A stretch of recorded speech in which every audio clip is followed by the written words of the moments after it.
Okay, before we start the episode, I just wanted to say welcome back. I'm so excited to be here. This has been a long time coming, and I've put off from doing video for a long time because as you know, I move around quite a bit. And I had the notion that I had to have a studio ready, that I had to have like a spot right I would stay at for a long time before I could start video so that my videos could be aesthetically consistent. And then I had this massive realization that no, my podcast will move with me. My podcast will evolve with me. My podcast will come from place to place with me. And you're going to see that. So you're going to see this change quite a bit.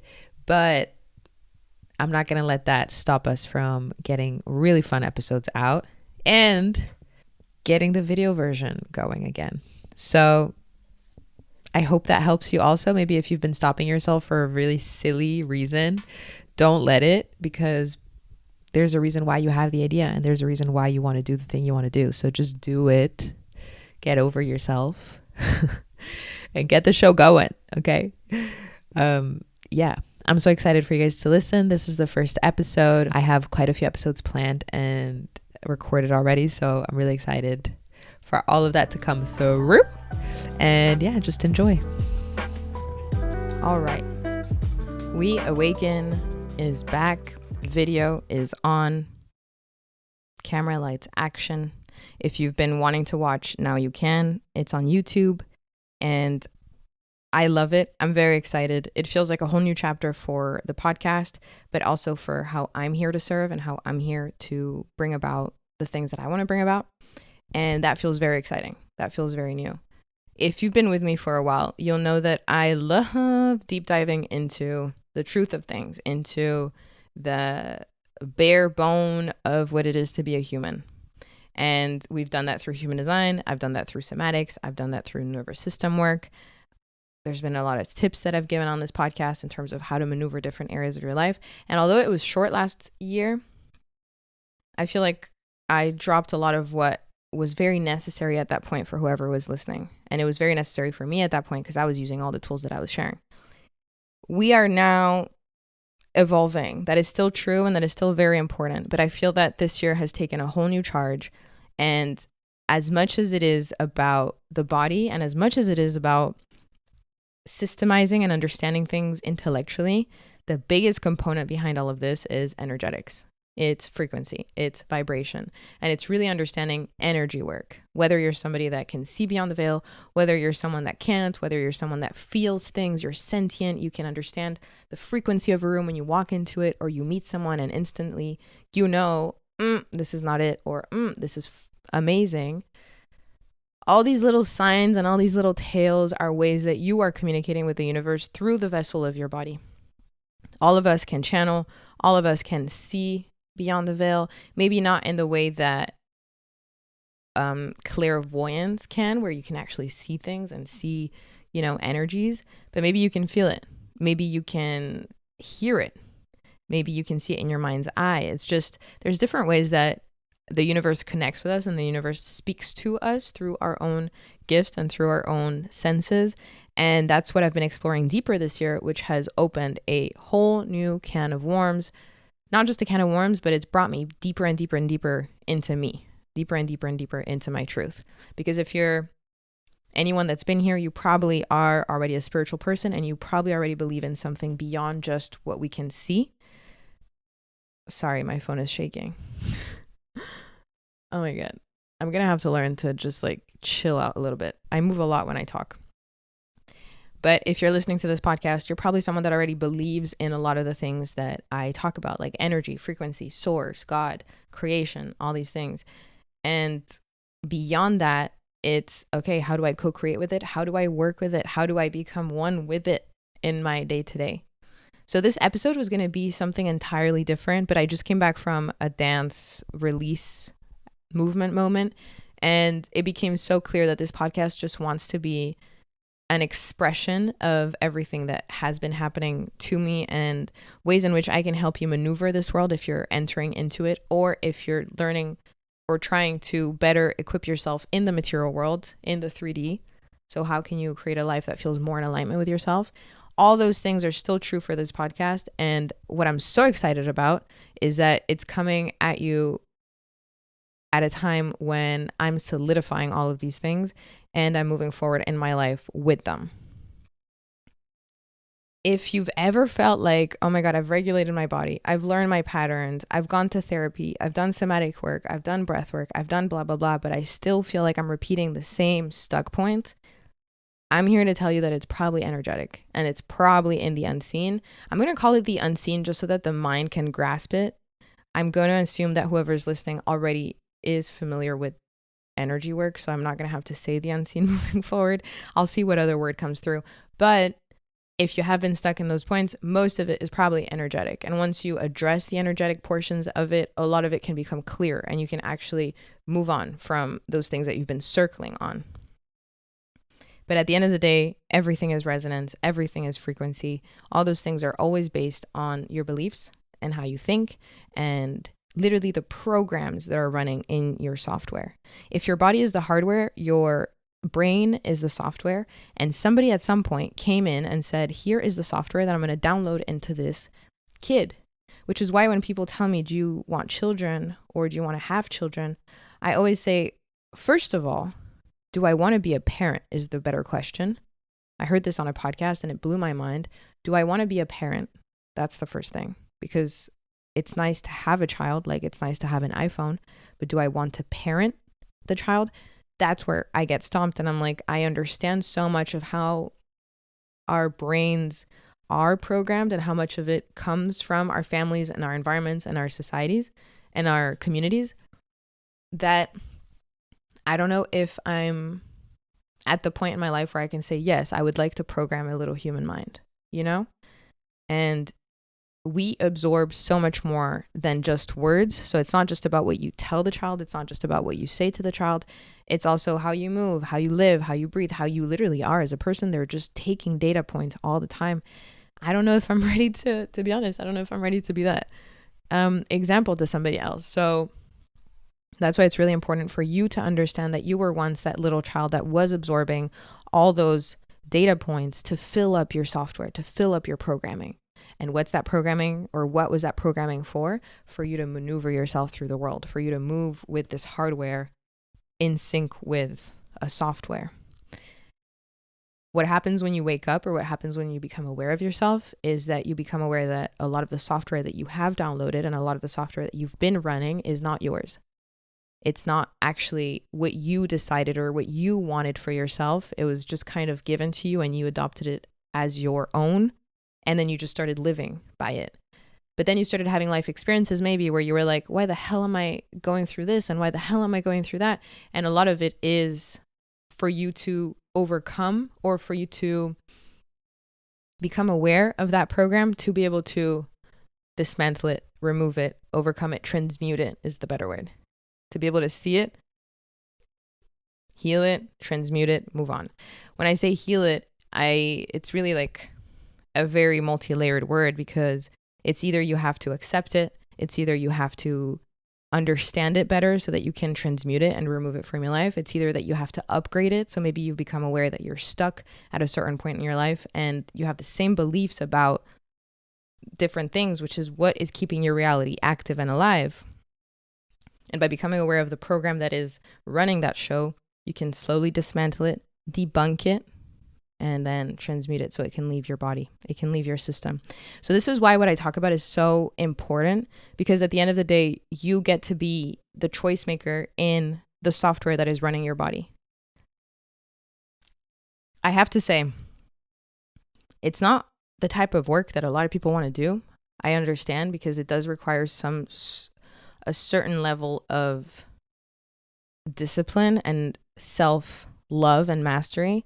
But once you understand that your life can literally be what you want it to be, not what you think others need your life to be, or your parents, or your whatever, which I've also gone through, then you can understand, holy shit, my life can actually be mine. My life is actually mine to live. My life is actually mine to orchestrate. I am the orchestrator of my life. I am the creator of my life. And the moment you come into that power and the moment you come into that seat of ownership, you understand that, holy shit, everything that I'm creating maybe isn't actually what I want, maybe isn't actually who I want to be. And I can be so much, and I can be so big, and I can be so great, and I can be so amazing, you know? But a big part in all this work is really understanding what is yours to start with, and how can you start creating from what is yours truly. A big sign tail to understand if life isn't really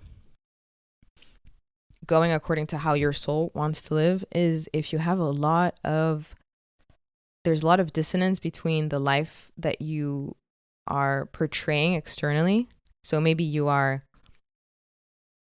living out and you're doing things and you're being very social, for example. You're going to work, you're doing all the things. But then when you come home internally, when you're back into your own space and your own wiring system, something just feels off.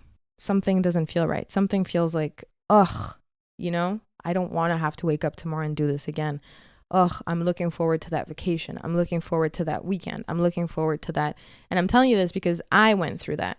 I went through a time in my life which was right before my awakening, where I was just living my life so robotically. It was go to school. I was still in university. I was finishing university. Go to school. I was working a full-time job. Clock in for the job. Do the thing. Finish work. Go home. Make dinner. Hang out with boyfriend. Go to sleep. Repeat. And every day waking up feeling a little bit just like, I just need to keep going. No thought, no nothing, just keep going. And always looking forward to the Friday because I knew there was going to be a party. I was either throwing a party at my house or somebody was, or we were planning something to go out, or I knew that there was some form of escape that I could move into at the end of the week, or sometimes even during the week when I had space and time and energy, so that I could distract myself from this life that I was living. And something that I wasn't aware of at the time was that the life I was living wasn't after hours. It was the whole.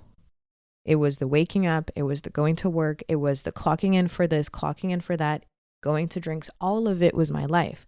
My life wasn't just the 20% where I got to have drinks and where I got to disconnect from the rest of my life.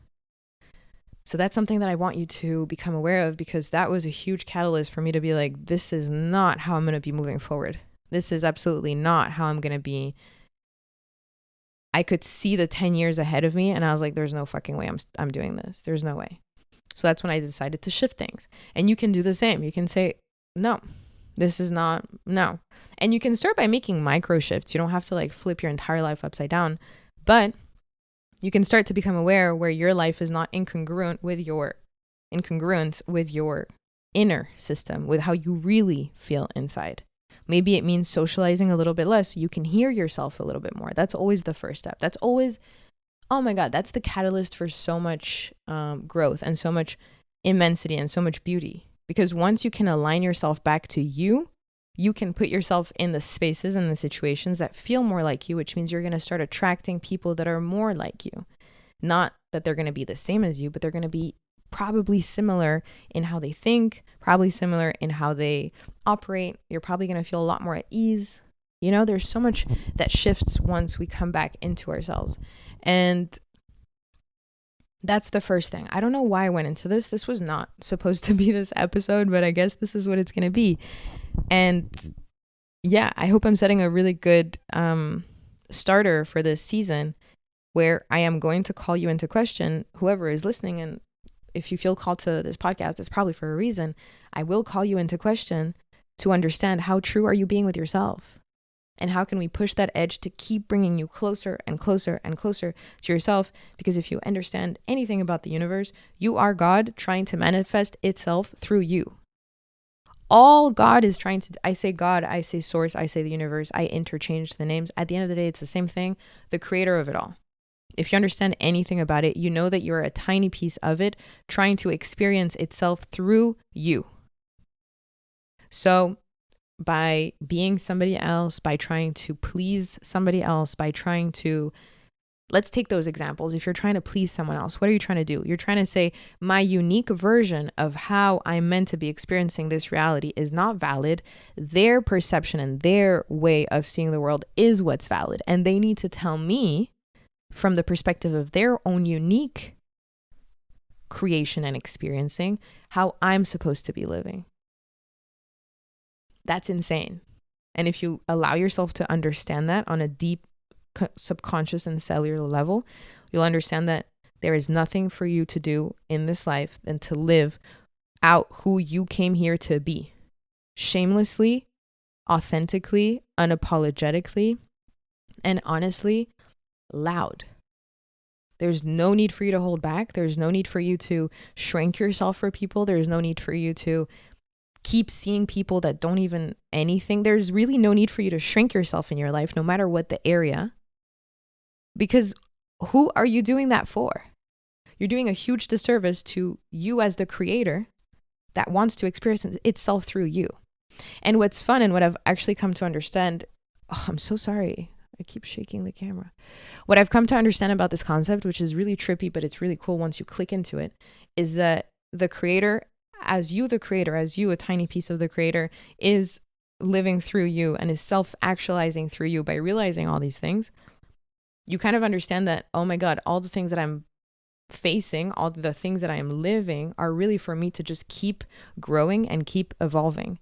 But it's my choice to say, I will take the lesson, I will integrate it, and I will move. That's where you have so much free will and agency. Again, as the creator, but there's the limitations of the matrix, there's the limitations of society, there's the limitations of so many things that like keep us caged. And it's hard to like actually say, oh, I see the lesson and I'm going to move out of it and I'm going to move through it. So I'll hold you tight in that because it's not easy. We live in a very tight illusion, which is actually slowly dissolving. So we're right on time, but maybe you felt the shift. Collectively, there's a huge awakening that's going on where people are like, why the heck are we doing the things that we're doing? Why the hell are we living the way that we're living? You know? But, which is interesting because when I did ayahuasca last year, one of the first visions or one of the first things that she brought me into was, what if you went back into the world and you told everyone to just stop what they're doing? Don't show up to work. Don't go to school. Don't do the thing that you're supposed to do. Just stay home. Don't do anything. And watch the system literally break so that once people realize that they are the system, we are just keeping the system running. And I think I haven't even thought about putting it into place, but that was a really cool visual that she transmitted to me. And then recently on TikTok, I came across this company that's doing exactly that. Oh my God. I think I need to separate the table. 1 second. Did that change the angle or anything? Guys, we're just going to roll with it. I'm so sorry. I'm learning. Maybe I need to stabilize my tripod better. But anyways, I see on TikTok this woman that started this company that's doing exactly that. So they're going to announce the date 2 days before. I don't really know what they're called. They just came up on my feed.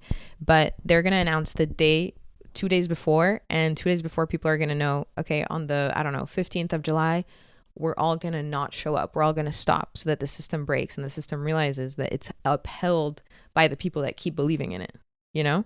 So I just thought that was cool. I don't know why I'm talking about it right now, but I thought it was cool.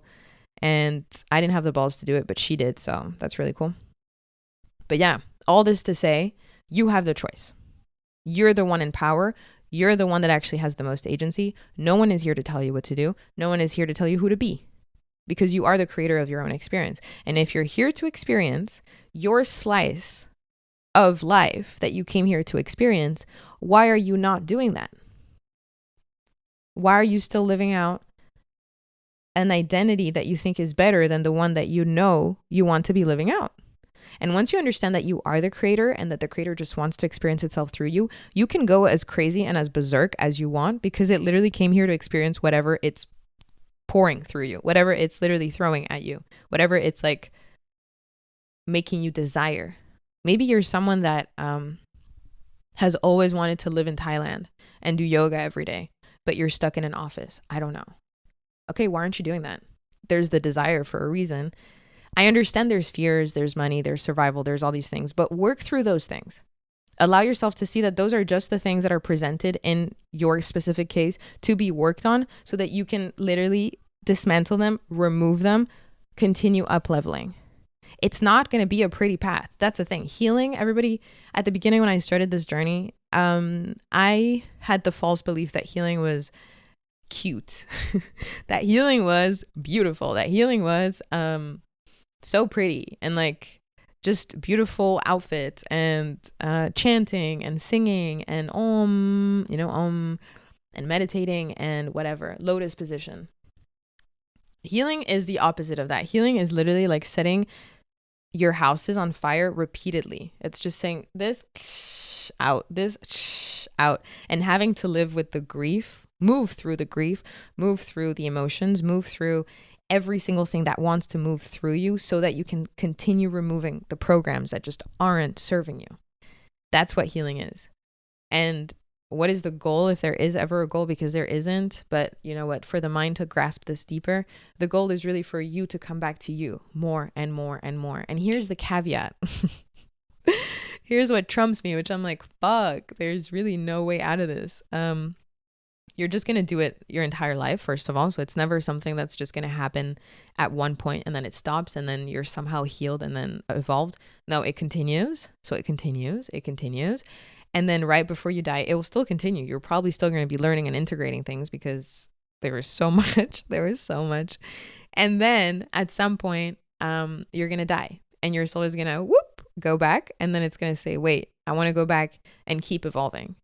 And then you're going to come back and then you're going to continue. And you're going to do that all over again in a completely different body, in a completely different identity, in a completely different family system. But you're going to be just continuing to ascend from all the things that you previously had worked on. So I always say it's a marathon. The soul work and life and being human, it's a marathon. It really is. And it's how enjoyable can you make it in every lifetime so that the next one can be just that much more enjoyable, you know? And I know that it seems like so long because we're here living 80, 90 years, but when you're back into energy form, this is like microseconds. Like this is really just nothing, you know? A little sippy of water.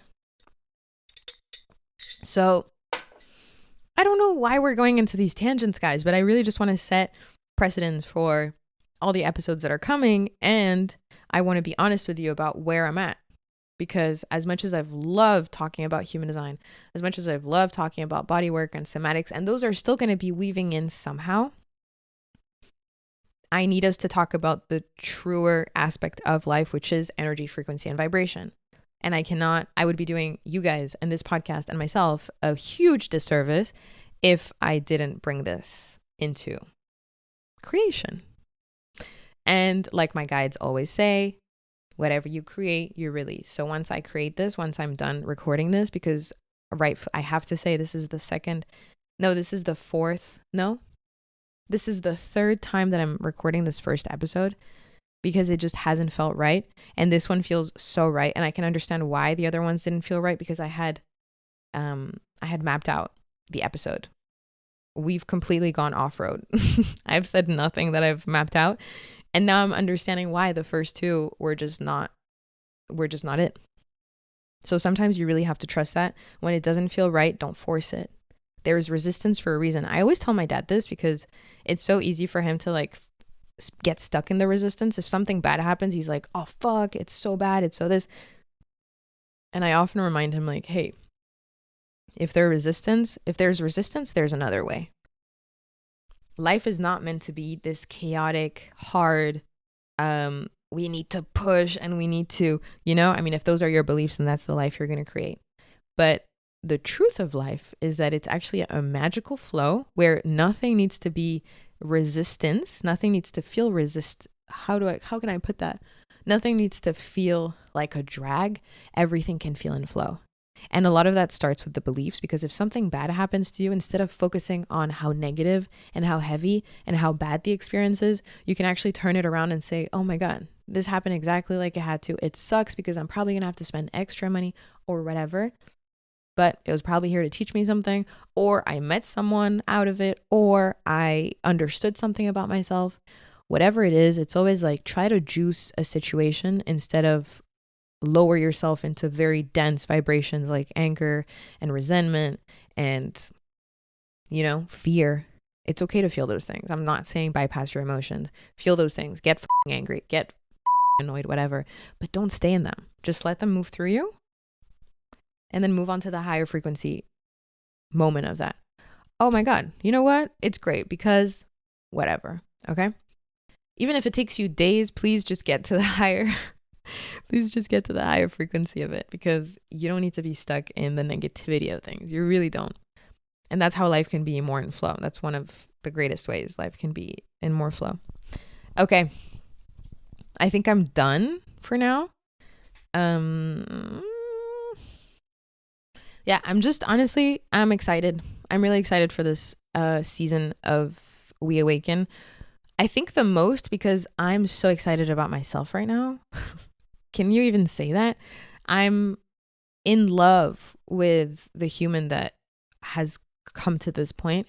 I'm in love with how I think and how I've been maneuvering myself through the world. I'm in love with how I'm like even bringing myself into all these things and continuing to evolve into all these things. And I got to the point where I was like, I want more people to feel this level of love towards themselves.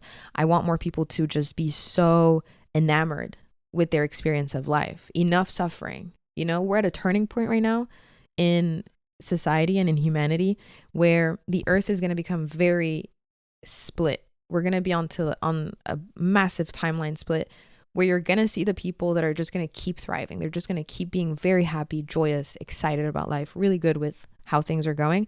And then there's going to be the people that are just going to keep anchoring themselves into the fear beliefs that the news always wants to sell us. Like there's a war here, there's a war there, there's a war this, there's a war that. They just want to keep us in that fear. And it's going to become very clear who chooses what. And I beg and I hope that whoever is listening to this is saying, hey, you know what? Maybe I have been in more fearful thoughts and I'm choosing and I'm going to make the effort to step out of that and to join the gang that's actually saying, let's keep rising. All of this is happening for a reason. All of it is happening in perfect alignment. The earth is going through its own little panic attack right now. Let's let it have that. We don't need to be victimizing or attaching ourselves so dearly to everything that's happening everywhere in the world. Attach yourself to your experience first. If you can help your direct community, if you can help the people around you, if you can help somehow people that are struggling somewhere because, you know, you feel something for it, help them. But there is no need for us to stay in these vibrations of like, oh, the world is falling. Oh my God. Because that's what we're going to be creating collectively. We are a collective consciousness. So everything that we're seeing is a manifestation of our collective consciousness together. So you have to also understand that we're going through a massive purge right now. It's ugly. It's ugly because the consciousness of humanity hasn't been the cleanest and we're watching it erupt. We're watching it finally come to light. Can you stay so strong in your center and say, I can see that it's so shit and I can still stay so in my center. I can hold both dualities. I can break down like I have watching all these horrible videos of, oh, I'm getting emotional again. Of people just getting this whole genocide that's going on and the wars in Africa, in many countries in Africa, and just the US in general. I don't even want to start talking about that, but everything that is going on in the world right now can feel so destabilizing. Like right now I'm having a full body reaction and I've cried and I've released a lot of it every time that it comes up. But at the same time, I can hold the other duality and say, hey, I still choose to rise. I still choose to believe not just in hope, but in the good that I want to be emanating in the world, that I want to be living through in the world. I can hold both. And I need you to be the same. I need you to be able to hold both dualities because both are always going to exist. You're always going to have beauty and you're always going to have hate and you're always going to have magnificence and you're always going to have loss. It's just how this world works. It's a duality. Once you understand that, you'll know that at no point will we be able to eradicate the total everything that is negative, as we'll never be able to eradicate everything that is positive. Both will have to always exist in this duality. Maybe at some point we will be, you know, I'm not saying never say never. Maybe at some point all the negative aspects of this planet will be able to be healed and move through. But knowing the laws of the universe and how this planet works, it seems very unlikely. You need a yin, you need a yang. It's just that's just the laws of the universe, you know? So I think that was it. That's it. That's all I want to say today. I hope you got something out of this. I love you so much. I appreciate you so much, whoever you're watching. You can now leave a comment. You don't have to DM me, although you can. You know, I always love getting your messages. That's one thing. As much as I create and release. I also love hearing the feedback. If there's any feedback, send it my way. But above all, thank you. Thank you for listening. If you're watching this far, leave like a little dolphin emoji so that I know you've watched this far. And if you don't want to leave the emoji, you can send it to me privately and then I'll know, oh, this person watched till the end. That's so cool. Love you. See you next week. See you next time. And yeah, as always, have a beautiful fucking day.